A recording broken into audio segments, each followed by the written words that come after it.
Okay, so we are live now. Very good evening guys, कैसे हैं आप सब? This is Nisha Singh and I welcome you all on the platform of result Guru. How you all? So very very good evening. अगर आज के session की अगर हम बात करेंगे तो आज का जो हमारा सेशन है आप लोग देख पा रहे होंगे। आज हम सीरीज 11 कवर करने वाले हैं, लेकिन उससे पहले आप लोगों के लिए बहुत इंपॉर्टेंट इंफॉर्मेशन है और वो इंफॉर्मेशन ये है कि सॉरी, आज आपका जो कमेंट बॉक्स है उसको क्या है, उसको डिफ्यूज कर दिया गया है, यानी कि उसको हाइड कर दिया गया है। रीजन ये है कि आप कमेंट्स कर सकते हैं, आपस में बात कर सकते हैं, लेकिन मैं आपकी क्वेरीज आज नहीं ले पाऊंगी due to some technical issues. आपकी क्लास लेना जरूरी था बिकॉज बीच में सुबह वाली क्लास भी नहीं हुई, तो मुझे लगा कि आपकी क्लास लेना जरूरी है। तो दैट्स वाई कि आपकी प्रैक्टिस साथ साथ में चलती रहे। आप मुझे सुन पाएंगे, क्वेश्चन आंसर हम लोग बिल्कुल ही वैसे जैसे अभी तक सॉल्व करते आए हैं वैसे ही सॉल्व करेंगे, एकदम डिटेल के साथ। बस यहाँ पर थोड़ा सा फर्क इतना सा रहेगा कि आप लोगों से मैं डायरेक्टली वार्तालाप नहीं कर पाऊंगी, ठीक है जी। चलिए, तो आज का सेशन स्टार्ट करते हैं। और आपको पता है हमारी जो क्लास की परंपरा है क्या है जी, जो बच्चे क्लास में नए हैं चैनल को सब्सक्राइब करेंगे, और उसके साथ साथ जो बच्चे नए हैं उनके और पुराने भी हैं जिन्होंने अभी तक टेलीग्राम ग्रुप को ज्वाइन नहीं किया है, तो टेलीग्राम ग्रुप का लिंक आपके सामने है। यहाँ से आपने क्या करना है जी, ग्रुप को ज्वाइन कर लेना है। यहाँ पे आपको फ्री पीडीएफ एकदम क्या है जी, फ्री पीडीएफ जो है आपको मिल जाएंगे, ठीक है जी। फ्री पीडीएफ यहाँ पर आपको मिल जाएंगे, ठीक है। चलिए, तो आज का सेशन स्टार्ट करने से पहले जो जो बच्चे जिस यानी कि अगर हम अपने सिर्फ 8 सब्जेक्ट की बात करें, इसके अलावा भी अगर आपने कोई और सब्जेक्ट से अपेयरिंग हैं, आप स्टेट एग्जाम्स के जो एग्जाम्स हैं वो अगर आप दे रहे हैं, या कोई भी एग्जाम्स के लिए आप अपेयर हैं, तो यहाँ पर रिजल्ट गुरु के बाकी जो डेडिकेटेड चैनल्स हैं जो अलग अलग, यानी कि अगर हम बात करें सी टेट की, ठीक है, तो टीचिंग एग्जाम रिजल्ट गुरु जो है ये सी टेट के लिए डेडिकेटेड चैनल है। यहाँ पर आपने चेक कर लेना है। अगर हमारे अपने चैनल्स की बात करें जी, जहां पर जिन चैनल्स पर मैम क्लास लेती हैं, तो टीजीटी पीएचडी एग्जाम्स रिजल्ट गुरु, यहाँ पर हमारी शाम को यही वाली क्लास 8 बजे शाम को रहती है, और हरियाणा एग्जाम रिजल्ट गुरु पे सुबह 10 बजे हमारी क्लास लाइव रहती है, ठीक है जी।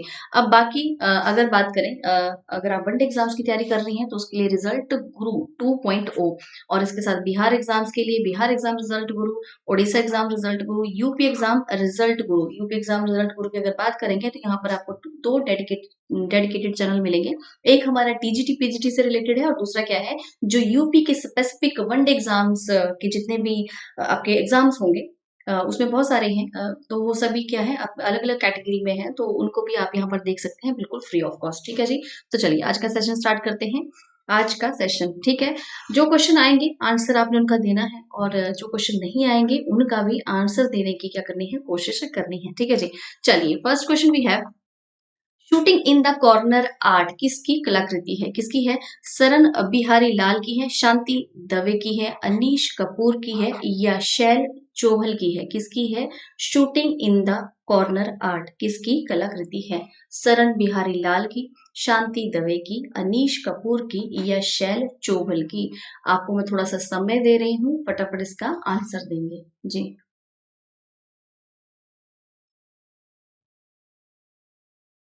जी, इसका सही आंसर हो जाएगा सी, क्या है, Anish Kapoor is the right answer. क्या हो जाएगा? अनीश कपूर। और अनीश कपूर इनकी शूटिंग इन द कॉर्नर बिल्कुल आपके सामने है।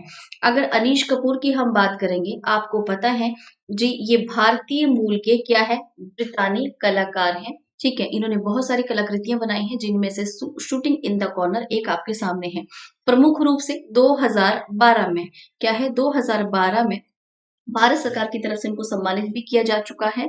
और इसी साल इन्होंने क्या किया था, जो लंदन में ओलंपिक्स ऑर्गेनाइज कराए गए थे, वहां पर भी इन्होंने अपना एक क्या है, परमानेंट जो एक स्मारक इन्होंने बनाया है, उसके लिए भी इनको हम जानते हैं, जिसका नाम है आर्सेल मित्तल। इसके बारे में मैं आपको पहले भी बता चुकी हूँ।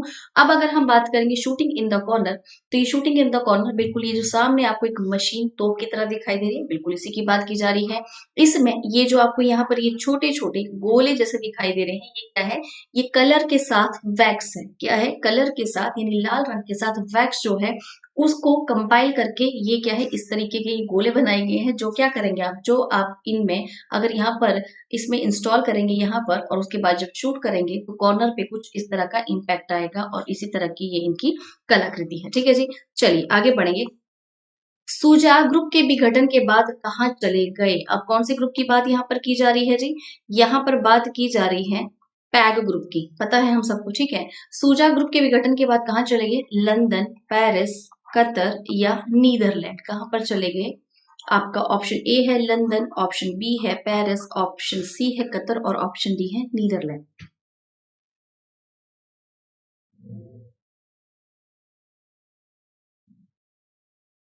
जी, इसका राइट आंसर हो जाएगा बिल्कुल ए ऑप्शन आपका एकदम सही है, लंदन। क्या हो जाएगा जी? ए ऑप्शन इसका एकदम सही हो जाएगा, लंदन। सुजापैक ग्रुप के विघटन के बाद लंदन चले गए थे। चलिए नेक्स्ट क्वेश्चन देखेंगे। ये क्वेश्चन जो है ये थोड़ा स्टेटमेंट वाला क्वेश्चन है जो अभी 3-4 साल से ट्रेंडिंग में है। आपके पास जो स्टेटमेंट है वो है कि अंकित पटेल ने चालित मूर्ति शिल्पों का निर्माण किया। कौन है? अंकित पटेल। अब ये चालित जो मूर्ति शिल्प है कैसे होते हैं? जो आप मूवमेंट की तरह जिनको दिखा सकते हैं, ठीक। अगर अब इसका रीजन दिया गया है क्योंकि भारत में समकालीन मूर्ति शिल्प परिदृश्य में ये पहला अवसर था। अब आपको बताना है क्या ये दोनों सही है, दोनों गलत है, एक सही है, एक गलत है। स्टेटमेंट को पढ़िए और उसके अकॉर्डिंग आपने आंसर देना है।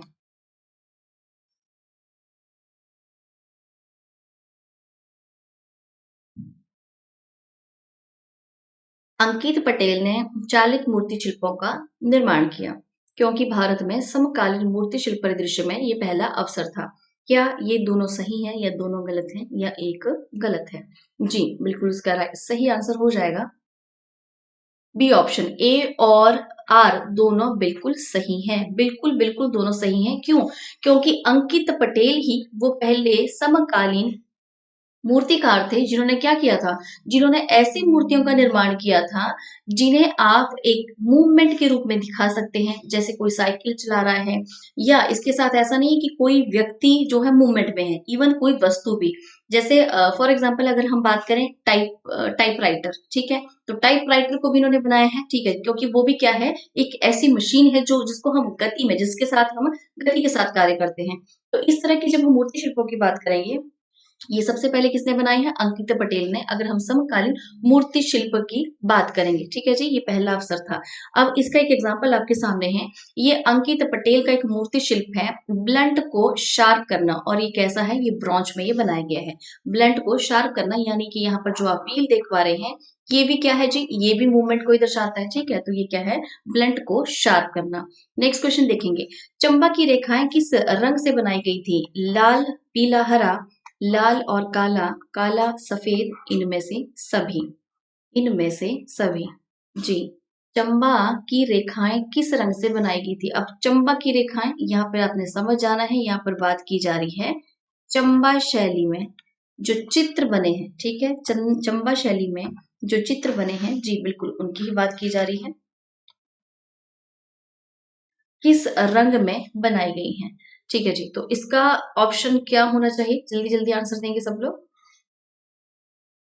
जी, इसका बी ऑप्शन एकदम सही हो जाएगा, लाल और काले रंग में, ठीक है जी, लाल और काले रंग में जो है यहाँ की जो रेखाएं हैं वो दिखाई गई हैं। देखिए जब भी हम चंबा शैली की बात करेंगे तो यहाँ पर क्या है? प्रमुख रूप से जो यहाँ पर इस शैली के हमें चित्र प्राप्त हुए हैं वहां पर एक तो कैसे चमकीले रंगों का प्रयोग किया गया है, चमकीले, लेकिन चमकीले रंगों के साथ भी किस तरह के रंग हैं ये? हल्के से इनमें शाइन होगी लेकिन उसके साथ थोड़े से माइल्ड हैं, ठीक है। यानी एक होता है बहुत गहरे रंग, वो अपने आप में ही चटकीले हो जाते हैं। एक होता है शीतल यानी कि बहुत सौम्य रंग, लेकिन उन सौम्य रंगों में भी क्या होता है? चमक होती है, चमकीले वो रंग दिखाई देते हैं। उसी तरह से रंगों का यहाँ पर प्रयोग किया गया है। प्रमुख रूप से अगर हम चंबा शैली की बात करेंगे तो चंबा की अगर हम पेंटिंग्स की बात करेंगे तो यहाँ पर क्या है? जब हम रेखांकन की बात करते हैं तो वो लाल और काले रंग से बनाए गए हैं। अब ये तो होगी चंबा के चित्रों की बात यानी कि शैली की बात। अब इसके बाद चंबा से संबंधित जो चित्रों से ज्यादा दूसरी चीज फेमस है वो है चंबा का रुमाल। क्या है? चंबा का रुमाल, जिसे जीआई टैग भी प्राप्त है। क्या है? चंबा का रुमाल, ठीक है जी।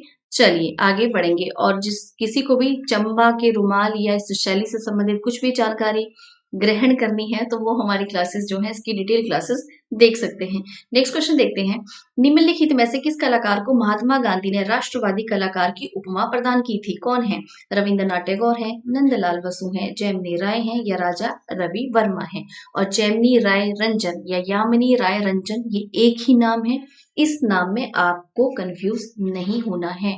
क्या है? निम्नलिखित में से किस कलाकार को महात्मा गांधी ने राष्ट्रवादी कलाकार की उपमा प्रदान की थी?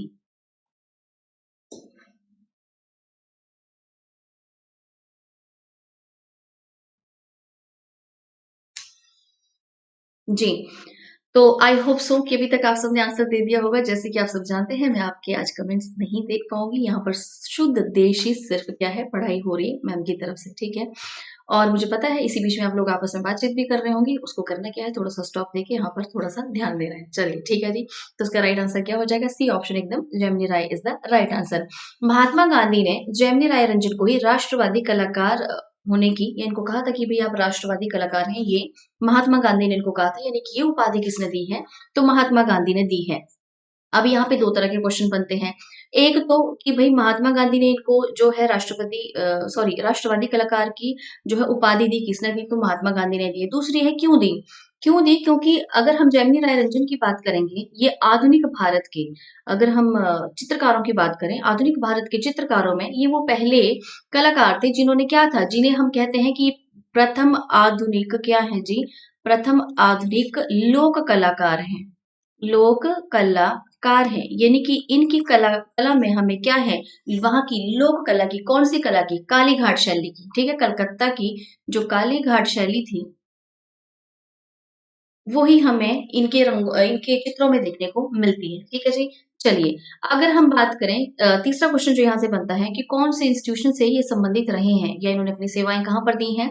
तो ये मेयो कला विद्यालय, जिसको हम क्या है, लाहौर, लाहौर जो आर्ट का कॉलेज है उसको हम मेयो कॉलेज के नाम से भी जानते हैं, वहीं पर ही इन्होंने अपनी सेवाएं भी दी हैं। वहां पर ये सहायक निर्देशन के रूप में कार्य कर चुके हैं। किसके रूप में? सहायक निर्देशक के रूप में कार्य कर चुके हैं। और इनको ही भारत का पिकासो भी कहा जाता है। क्या कहा जाता है? भारत का पिकासो। अब यहाँ पे दो चीजें आपको समझनी है। अब ये नंबर 2 पे व्यक्ति हैं जिनको भारत का पिकासो कहा गया है, ठीक है। देखिए, अगर हम बात करें प्रमुख रूप से, एम एफ हुसैन सर हैं, ठीक है, एम एफ हुसैन सर हैं, उनको भी भारत का पिकासो कहा जाता है। देखिए, अगर आपको क्वेश्चन ये पूछा जाता है कि भारत का पिकासो कौन है, तो प्रमुख रूप से दोनों आपको ऑप्शन में नहीं रहेंगे, क्योंकि दोनों को ही भारत का पिकासो कहा जाता है। ऐसा नहीं है कि किसी के बारे में गलत इंफॉर्मेशन आपको दी जा रही है, दोनों को कहा जाता है। लेकिन यहाँ पर चीज आपको समझनी ये है कि आपको ऑप्शन किस तरीके से आते हैं, किस किस का नाम आता है, उसी हिसाब से आपने आंसर देना है। यानी कि अगर एम एफ हुसैन सर नहीं होंगे तो आपको आंसर लगाना है जेमिनी राय रंजन। अगर ऑप्शन में वो नहीं होंगे, एम एफ हुसैन सर ही रहेंगे, तो सीधे सीधे आपको पता चल जाएगा।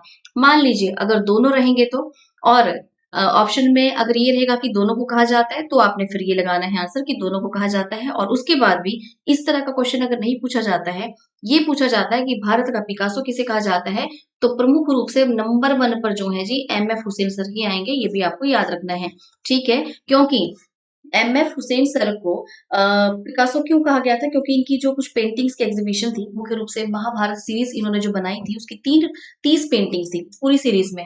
तो वो उसकी जो एग्जीबिशन है वो पिकासो की पेंटिंग्स के साथ लगाई गई थी। और इन्होंने एक स्टेज शेयर किया था दोनों ने, ठीक है। इनके बारे में ये कहा जाता है। इसीलिए क्या है, इसी इसी के बाद से इनको भारत का पिकासो कहा जाने लगा। दूसरी बात कि ये भी भारतीय लोगों ने नहीं कहा है, ये जो फोर्ब्स मैगजीन होती है उस समय पे भी कुछ कार्य होता था इस तरीके का, तो उस मैगजीन में इनको कहा गया था भारत का पिकासो। यानी कि इंटरनेशनल लेवल से ही, इंटरनेशनल मीडिया से ये कह सकते हैं हम कि वहीं से ही इनको ये उपाधि दी गई है। यहाँ पर हमने, यानी किसी भारतीय ने इनको ये उपाधि नहीं दी है। चलिए आगे बढ़ेंगे। अजंता की कौन सी गुफाएं हीनयान बौद्ध धर्म से संबंधित है? कौन सी है? पहली, दूसरी और तीसरी, चौथी से लेकर 7वीं, 8वीं से लेकर 13वीं और 13वीं से लेकर 17वीं। Very very easy question. क्या करेंगे जी? जल्दी जल्दी से इसका आंसर देंगे। जी, क्या हो जाएगा जी? इसका राइट आंसर हो जाएगा 8वीं से लेकर 13वीं। क्या है? 8वीं से लेकर 13वीं। यानी कि अगर हम प्रमुख रूप से बात करेंगे कि 8वीं से लेकर 13वीं जो गुफा है वो हीनयान संप्रदाय से संबंधित है। हमें पता है बौद्ध धर्म जो है 2 संप्रदायों में बट गया था प्रमुख रूप से। एक कौन था जी? एक आपका हीनयान था और दूसरा कौन सा था? महायान था, ठीक है। अब अगर इसमें बात की जाएगी 8वीं से लेकर 13वीं, तो ये क्या है? ये हीनयान संप्रदाय से संबंधित थी। कौन सी? हीनयान। और दूसरा था महायान। और बाकी जो गुफाएं बची वो किससे संबंधित हैं? क्योंकि यहाँ पर अजंता में 30 गुफाएं हमें प्राप्त हुई हैं। कितनी हुई हैं? 30 गुफाएं प्राप्त हुई हैं, 8 से लेकर 13 तक हीनयान, और बाकी जो शेष बची वो कौन सी है जी? महायान बौद्ध से महायान संप्रदाय से संबंधित है। प्रमुख रूप से किससे रिलेटेड ये संप्रदाय है? दोनों ही तो बौद्ध धर्म से रिलेटेड है। चलिए आगे बढ़ेंगे। प्रतिमा विसर्जन किस चित्रकार की उल्लेखनीय कृति है? इसमें से अवनींद्रनाथ टैगोर की है, गगनेंद्रनाथ टैगोर की है, अमृता शेरगिल की, या कानू देसाई की? किसकी है? अवनी बाबू की है, गगनेंद्रनाथ टैगोर की, अमृता शेरगिल की, या कानू देसाई की? किसकी है?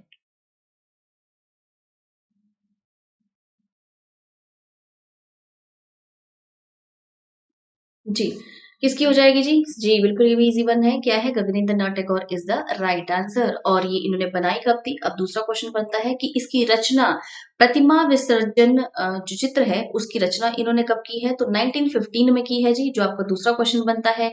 तीसरा क्वेश्चन बनता है कि प्रतिमा किसकी है? ठीक है, ये प्रतिमा यानी कि प्रतिमा विसर्जन जो है, इसमें किसकी प्रतिमा है जिसको विसर्जित किया जा रहा है? तो किसकी है जी? माँ दुर्गा। किसकी है? माँ दुर्गा के का चित्र है, जिसको टाइटल दिया गया था प्रतिमा विसर्जन, और बनाई किसने है? गगनेंद्र नाथ टैगोर ने बनाई है। गगनेंद्र नाथ टैगोर मुख्य रूप से क्या है? भारत के पहले धनवादी चित्रकार थे, और इनकी शैली को क्या कहा गया है? धनवादी शैली ही कहा गया है। क्या है जी? धनवादी शैली ही कहा गया है। ये पहली बार किसने कहा था? हमें पता है स्टेला क्रेमरिश ने कहा है, लेकिन अगर इसके बाद भी बात करें कि ये कहाँ पर गया था, ऐसा नहीं है कि उन्होंने जी कहीं पे ओरली ये चीज कही है। ठीक है, यहाँ पर इसके बारे में रूपम पत्रिका में, किसमें? रूपम पत्रिका थी, ठीक है, इसके बारे में हम बात कर चुके हैं। रूपम पत्रिका में इसके बारे में लिखा गया था कि क्या है, वहीं पर इनके बारे में लिखा गया था कि गगनेंद्र नाथ टैगोर भारत के पहले धनवादी क्या है जी? कलाकार हैं। और यहाँ पर इनकी कुछ, अगर हम क्यूबिज्म से लेकर इनसे इन संबंधित कुछ चित्रों की बात करते हैं, वो चित्र भी इस मैगजीन में इनके कुछ प्रिंट हुए थे। ठीक है जी, चलिए आगे बढ़ेंगे। अब ये प्रतिमा विसर्जन, ये क्या है? ये पेंटिंग जो इन्होंने बनाई थी, जहां पर माँ दुर्गा की विशाल सी प्रतिमा को पूरे जुलूस के साथ जो है विसर्जन के लिए लेके जाया जा रहा है। ठीक है जी, चलिए आगे बढ़ेंगे। सभ्यता का पैगंबर किस चित्रकार को कहा जाता है? बोटिचेली को, जॉन वर्मियर को, रैम्ब्रा को, या डेविन को? सॉरी, डेविड को। किसको कहा जाता है? सभ्यता का महान पैगंबर किस चित्रकार को कहा जाता है? बोटिचेली, जॉन वर्मियर, रैम्ब्रा, या डेविड को? किसको कहा जाता है? जी, इसका सही आंसर हो जाएगा सी ऑप्शन, आपका एकदम सही है, रैम्ब्रा को कहा जाता है। ठीक, सभ्यता का महान पैगंबर किसको कहा जाता है? तो रैम्ब्रा को कहा जाता है। रैम्ब्रा कहाँ के चित्रकार थे? ये भी पूछा जाता है। तो ये क्या है जी? ये एक डच चित्रकार हैं, और ये इनकी जो शैलियां थी, किस किस माध्यम में क्या क्या इन्होंने कार्य किए हैं, तो ये क्या है जी? नक्काशीकार थे। ठीक है, और उसके साथ साथ छाया और अभिनय, यानी कि भाई इन्होंने, ऐसा नहीं है, ये एक बहुत अच्छे एक्टर भी थे। ठीक, और इन्होंने एक इनकी बड़ी फेमस सी पेंटिंग है, इन्होंने अपनी एक पेंटिंग बनाई थी जिसमें इन्होंने अपने आप को, बाइबल में कुछ चीजें हैं उससे रिलेटेड दिखाया है, यानी कि बाइबल में कुछ चीजें लिखी गई हैं, उसी में ही उस पूरे जो इंसिडेंट है उसमें इन्होंने अपने आप को रिलेट करके दिखाया है अपनी एक पेंटिंग में, जो इनकी काफी फेमस पेंटिंग है। अगर इनके प्रमुख चित्रों की बात की जाए तो इनके प्रमुख चित्र कौन कौन से हैं? रात्रि के प्रहरी हैं, अपव्ययी पुत्र की घर वापसी है, और लेटी हुई लड़की है। ठीक है, रात्रि के प्रहरी मैं आपको पहले भी दिखा चुकी हूँ। अब दूसरा जो इनका चित्र है, अपव्ययी पुत्र की घर वापसी, वैसे तो मैं ये भी आपको पहले दिखा चुकी हूँ, लेकिन क्या है यहाँ पर, ये आपके सामने अपव्ययी पुत्र की घर वापसी। चलिए, यहाँ पर अपव्ययी पुत्र की घर वापसी। जी, नेक्स्ट क्वेश्चन देखेंगे। उस्ताद मंसूर का चित्र तुर्की तीतर किस संग्रहालय में सुरक्षित है? ये न्यूयॉर्क में है, कलकत्ता में है, लंदन में है, या नई दिल्ली में है? अब क्या है, समझ सकते हैं कि थोड़ा सा हल्का सा रिवीजन ही आपका हो रहा है यहाँ पर। ठीक है, प्रैक्टिस सेशन चल रहा है। अब अगर भूल गए हैं तो थोड़ा सा रिकॉल करिए कि तुर्की तीतर किस संग्रहालय में सुरक्षित है। जी, तुर्की तीतर किस संग्रहालय में सुरक्षित है? तो उसका राइट आंसर हो जाएगा बी ऑप्शन, कलकत्ता में। जी, एकदम ये भारत में ही है। ठीक है, यानी कि तुर्की तीतर को क्या है जी, ये अंग्रेज अपने साथ नहीं ले जा पाए। ठीक है, मॉरल ऑफ द स्टोरी, इसको ऐसे याद रख लेंगे आप लोग। कि तुर्की तीतर को क्या है, ये लोग अपने साथ बाहर नहीं ले जा पाए। ये भारत में ही सुरक्षित है जी। ठीक है, कहाँ पर है जी? भारत में ही है, और भारत में भी कहाँ पर? कलकत्ता संग्रहालय में ये सुरक्षित है। अगर हम बात करेंगे मंसूर की, तो मंसूर जहांगीर के दरबार के चित्रकार थे। किससे? जहांगीर के समय के चित्रकार हैं, इनके दरबार के ये चित्रकार थे। प्रमुख रूप से मंसूर को वनस्पति, पशु और पक्षियों के चित्रण के लिए जाना जाता था, और इसीलिए इनको क्या उपाधि दी गई थी? नादिर उल अस्र की। किसके द्वारा दी गई थी? जहांगीर के द्वारा ही दी गई थी। नादिर उल अस्र की उपाधि दी गई थी, क्योंकि ये वनस्पति के और पशु पक्षियों के चित्र जो हैं ये बहुत अच्छे बनाते थे, इस वजह से। ठीक है जी, चलिए आगे बढ़ेंगे। निम्नलिखित में से किसने प्रसिद्ध एंचिंग द जॉइंट का निर्माण किया था? कौन है? फ्रांसिस्को गोया है, रेम्ब्रा है, अल ग्रेको है, या अल्ब्रेक्ट ड्यूरर है? कौन है? किसकी बात कर रहे हैं? ये एक एंचिंग है द जॉइंट की। ये किसने बनाया है, ये आपको बताना है।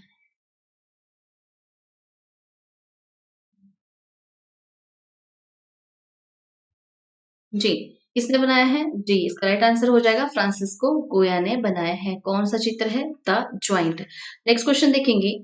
एंड देन व्हाट, यानी एंड देन व्हाट मूर्ति निम्नलिखित में से किसने बनाई है? किसने बनाई है? अलेक्स मैथ्यू ने, रजत घोष, एन पुष्पमाला, या एन रिमजान ने?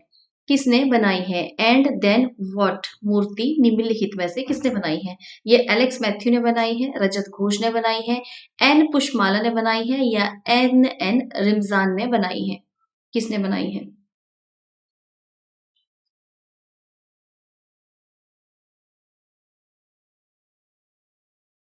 जी, इसका राइट आंसर क्या हो जाएगा? बिल्कुल सी ऑप्शन आपका एकदम सही है। एन पुष्पमाला ने इसको बनाया है। N Pushpamala. And then what happened, ये मूर्ति किसकी है? एन पुष्पमाला की ये मूर्ति है। अगर हम एन पुष्पमाला जो ये चित्रकार हैं इनकी बात करें, तो इनको समकालीन जो चित्रकार है हमारे, उस कैटेगरी में इनको रखा जाता है। तो उस समय की जो सबसे मनोरंजक चित्रकार था वो इनको कहा जाता है। सबसे मनोरंजक चित्रकार कौन है? एन पुष्पमाला। बहुत ही फन लविंग।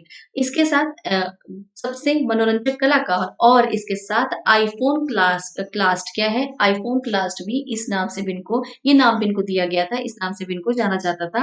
यानी कि हम लोग कह सकते हैं कि इनको उपाधियां दी गई हैं, सबसे मनोरंजक कलाकार और आईफोन क्लास्ट, ये इनको कहा गया है। इनको 1958 में भारत सरकार की तरफ से पद्म भूषण सम्मान से भी सम्मानित किया जा चुका है। कब? 1958 में। किसे? एन पुष्पमाला को। नेक्स्ट क्वेश्चन देखेंगे। किस कला इतिहासकार ने भारतीय लघु चित्रण शैली में घराना शैली को पहचाना? ये बी एन गोस्वामी है, एम एस रंधावा है, ए के कुमार स्वामी है, या मनोहर कौल है? कौन है जिसने लघु चित्रण शैली की बात करें, भारतीय लघु चित्रण शैली की, जिसमें घराना शैली को इनमें से किसने पहचाना है? B N Goswami, M S Randhawa, A K Kumar स्वामी, और मनोहर कौल, किसने पहचाना है?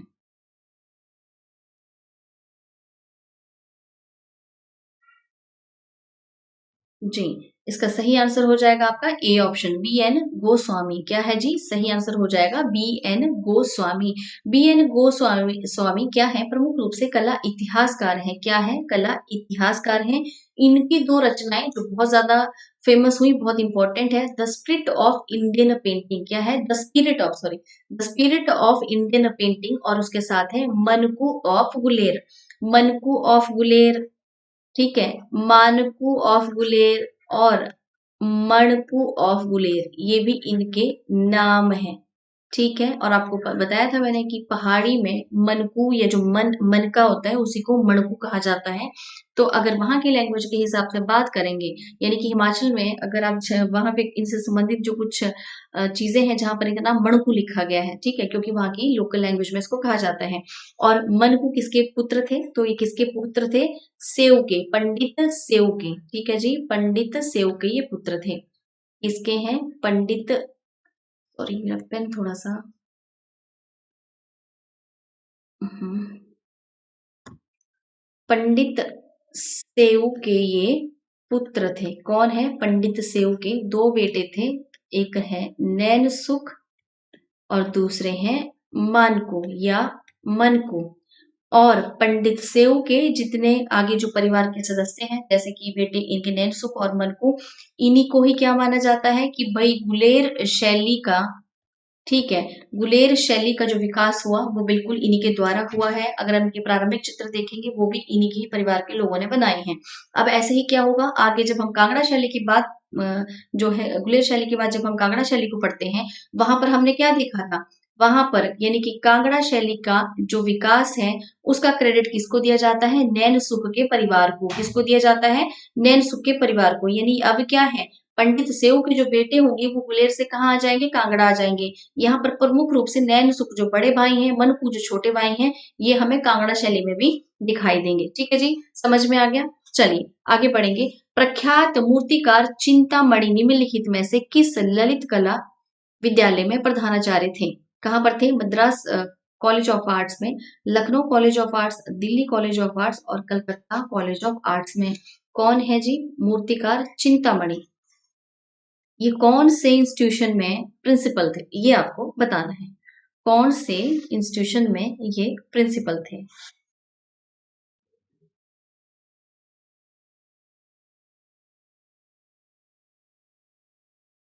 जी, इसका डी ऑप्शन आपका एकदम सही हो जाएगा। क्या है, ये है कलकत्ता कॉलेज ऑफ आर्ट्स में। कहाँ पर, कलकत्ता कॉलेज ऑफ आर्ट्स, यानी कि डी ऑप्शन आपका एकदम सही हो जाएगा। चिंतामणि इनका जन्म 1915 में खड़गपुर पश्चिम बंगाल में हुआ था। कहाँ पर, पश्चिम बंगाल में हुआ था। कहाँ पर, खड़गपुर में। प्रमुख रूप से ये मूर्तिकार है, लेकिन मूर्तिकार होने के साथ साथ ये एक चित्रकार भी है, क्योंकि मूर्तियों के साथ साथ इन्होंने चित्र भी कुछ बनाए हैं। लेकिन अगर आपको पूछा जाता है तो प्रमुख रूप से क्या है जी, प्रमुख रूप से मूर्तिकार हैं, क्योंकि इनके मूर्ति शिल्प जो है वो ज्यादा फेमस रह चुके हैं। अगर हम बात करेंगे कि भाई ये कहाँ के प्राचार्य थे, तो ये कहाँ का है जी, कलकत्ता कॉलेज ऑफ आर्ट्स के ये प्राचार्य रह चुके हैं। नेक्स्ट क्वेश्चन देखेंगे। जुलाई 2021 में सैफरन आर्ट ऑक्शन हाउस द्वारा किस कलाकार की चित्र, सॉरी किस चित्रकार की एक कृति को 37.8 करोड़ रुपए में क्या किया गया है, बेचा गया है। कौन है, वॉन गॉग है, अमृता शेरगिल है, एम एफ हुसैन है या सतीश गुजराल है, कौन है। और ये मैं आपको करंट में करा चुकी हूँ ये क्वेश्चन, मैंने आपको ये पेंटिंग भी दिखाई है।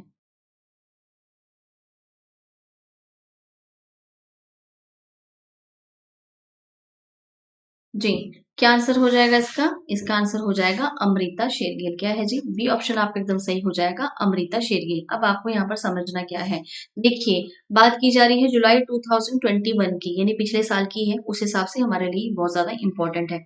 कौन सी ये पेंटिंग है जिसके बारे में हम बात कर रहे हैं, तो इसका टाइटल है इन द लेडीज एनक्लोजर। कौन सी है जी, इन द लेडीज एनक्लोजर।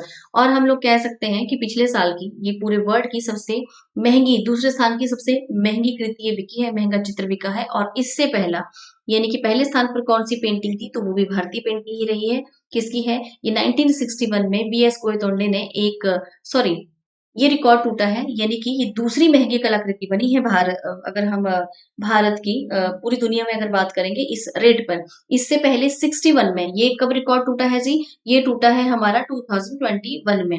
इससे पहले 1961 में कब थी, 1961 में बी एस कोयतोंडे हैं, उनकी एक पेंटिंग जो है वो बिकी थी 39.98 करोड़ रुपीज में। यहाँ पर जो करोड़ रुपीज है, ये इंडियन इंडियन करेंसी के हिसाब से आपको बताया जा रहा है कितना है, 39.9 करोड़ रुपीज। यानी कि अगर इस हिसाब से हम बात करेंगे तो वी एस गोयतोंडे अभी पहले स्थान पर है, दूसरे स्थान पर कौन है, अमृता शेरगिल है। और ये पेंटिंग अमृता शेरगिल ने कब बनाई थी, जब ये अपनी शादी के बाद अपने हस्बैंड के साथ कहाँ पर आई थी, जो गोरखपुर आई थी। ठीक है, गोरखपुर आई थी, और यहीं पर इन्होंने, कहा जाता है कि गोरखपुर जब ये आई हैं तो यहाँ पर ही इन्होंने अपनी लाइफ की सबसे फेमस पेंटिंग्स बनाई हैं। कहाँ पर, जब ये गोरखपुर आई थी। और यहाँ पर जब ये गोरखपुर आई थी अपने घर में, तो यहीं पर इन्होंने क्या बनाई थी, द लेडीज एनक्लोजर, ये बनाई थी इन्होंने। अब ये पेंटिंग बिल्कुल आपके सामने है, इन द लेडीज एनक्लोजर, ये आपके सामने है, जिसने रिकॉर्ड तोड़ा है। ठीक है, जो इतनी हाईएस्ट बोली जिसकी लगी है, कब, 2021 में। चलिए आगे नेक्स्ट क्वेश्चन देखते हैं। प्रसिद्ध समकालीन भारतीय मूर्ति शिल्प खड़ी हुई स्त्री डैश में बनी है। कौन से जी माध्यम में इसको बनाया गया है, मिट्टी के माध्यम में बनाया गया है, पत्थर में, कांस्य में या काष्ठ यानी कि लकड़ी, कौन से माध्यम से उसको बनाया गया है। प्रसिद्ध समकालीन भारतीय मूर्ति शिल्प खड़ी हुई स्त्री, मिट्टी, पत्थर, कांस्य या काष्ठ। और जिस भी मूर्तिकार की ये कृति है, ये मूर्ति है, उन्होंने क्या है, हर माध्यम से क्या किया है, मूर्तियों का निर्माण किया है, हर माध्यम से। ठीक, यानी कि कुछ जो है उनके बहुत बड़े नहीं, छोटे छोटे इनके क्या है, जो मूर्ति शिल्प है। आपको काफी सारे हिंट मैंने दे दिए हैं जी। इसका सही ऑप्शन हो जाएगा सी, क्या है, कांस्य। यानी प्रसिद्ध जो समकालीन भारतीय मूर्ति शिल्प जो खड़ी हुई स्त्री है, ये कौन से माध्यम में बना है, ये कांस्य माध्यम में बना है। और इसको बनाया किसने है, तो धनराज भगत ने इसको बनाया है। ठीक है, देखिए धनराज भगत के यहाँ पे और भी कई सारी मूर्तियां हैं जो इन्होंने बनाई हैं। और यहाँ पर इनकी मूर्तियों की विशेषता क्या है, इनकी मूर्तियों की विशेषता क्या है, अगर आपको ये क्वेश्चन पूछा जाता है, तो इन्होंने छोटी मूर्तियां बनाई हैं। कैसी मूर्तियां बनाई हैं, छोटी मूर्तियां बनाई हैं। इनका कहना था कि मैं ऐसी मूर्तियां बनाना चाहता हूं जो लोगों के घर में स्थान ले पाए, लोगों के घर में स्थान ले पाए। यानी कि अगर हम बात करें जी, लिविंग रूम में ये मूर्तियां इनकी दिखाई दें, जो ऑक्शन होगी, इनको बेचा जाएगा, तो यानी कि लोगों के घरों में ये अपनी मूर्तियां देखना चाहते थे। इन्होंने बहुत ह्यूज बड़ी बड़ी मूर्तियां नहीं बनाई हैं, जो क्या है, जो कहीं पे क्या है, स्थापित की जाए। इन्होंने ऐसी मूर्तियां बनाई हैं जिनको जब आपका मन करे जी, होली में ड्राइंग रूम में रखिए और दिवाली में दूसरे रूम में रख दीजिए। ठीक है, मॉरल ऑफ द स्टोरी, अगर आपको नहीं याद रहेगा तो आपने इस तरह से इसको याद करना है। ठीक है, अगर हम बात करेंगे इनकी एक और मूर्ति है शिवा। तो वो जो शिवा है, ये मूर्ति, इसका माध्यम क्या है, तो इसका माध्यम प्लास्टर है।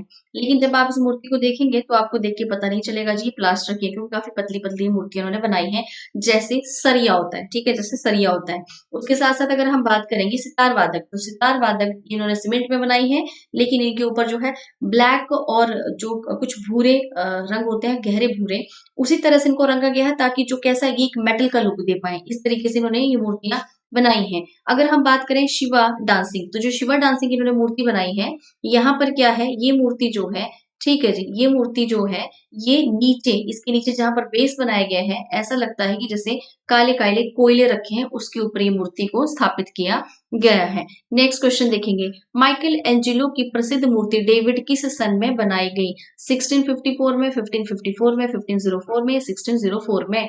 माइकल एंजेलो की प्रसिद्ध मूर्ति डेविड किस सन में बनाई गई।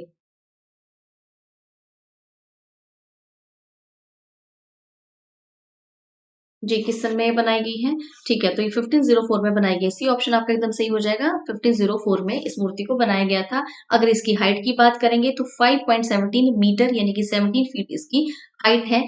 कहाँ पर इस मूर्ति को रखा गया है, academy of fine arts Florence, Florence में इसको रखा गया है। इसके साथ साथ माइकल एंजिलो के जीवन पर एक मूवी भी बनाई गई है, जिसका नाम क्या है, एग्नी एंड एक्सटेसी। क्या नाम है, एग्नी एंड एक्सटेसी। किसकी जीवन पर बनाई गई है, माइकल एंजेलो के जीवन पर ये फिल्म जो है बनाई गई है। चित्रसूत्र किस पुराण से संबंधित है, गरुड़ पुराण, पद्य पुराण, विष्णु धर्मोत्तर पुराण या भागवत पुराण। चित्रसूत्र किस पुराण से संबंधित है, गरुड़ पुराण, पद्य पुराण, विष्णु धर्मोत्तर पुराण या भागवत पुराण। तो किस पर बनाई गई है जी, सी ऑप्शन आपका एकदम सही हो जाएगा, विष्णु धर्मोत्तर पुराण से संबंधित है। और जब हम चित्रसूत्र की बात करेंगे, इसकी रचना किसने की है, मार्कंडेय मुनि ने इसकी रचना की है। किसने, मार्कंडेय मुनि ने इसकी रचना की है। अब इन्होंने चित्रसूत्र में चित्र के 4 भेद बताए हैं। क्या बताए हैं, चित्र के 4 भेद बताए हैं।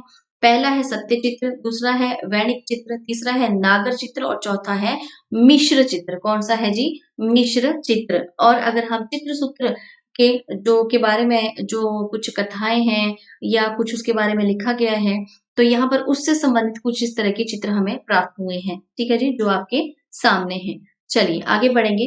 केवल श्वेत तथा श्याम वर्ण का ही प्रयोग किया जाता है कहलाता है, क्या कहलाता है, वर्ण शून्यता, एक वर्णीय, बहुवर्णीय नियोजन या समीपस्थ वर्ण संगति। तो इसको क्या कहा जाता है, इसको कहा जाता है जी वर्ण शून्यता। ए ऑप्शन आपका एकदम सही हो जाएगा, वर्ण शून्यता इसको कहा जाता है। वर्ण शून्यता क्यों कहा जाता है, इसलिए वर्ण शून्यता कहा जाता है क्योंकि मैं आपको बार बार कह चुकी हूं कि काले और सफेद रंग को कभी भी किसी रंगों की कैटेगरी में नहीं रखा गया है, यानी कि वर्ण समूह में इनको नहीं रखा गया है। इसीलिए इनको क्या कहा गया है, वर्ण शून्यता कहा गया है। प्रमुख रूप से क्या है, श्वेत और श्याम, ये क्या है, वर्ण शून्यता के रंग हैं।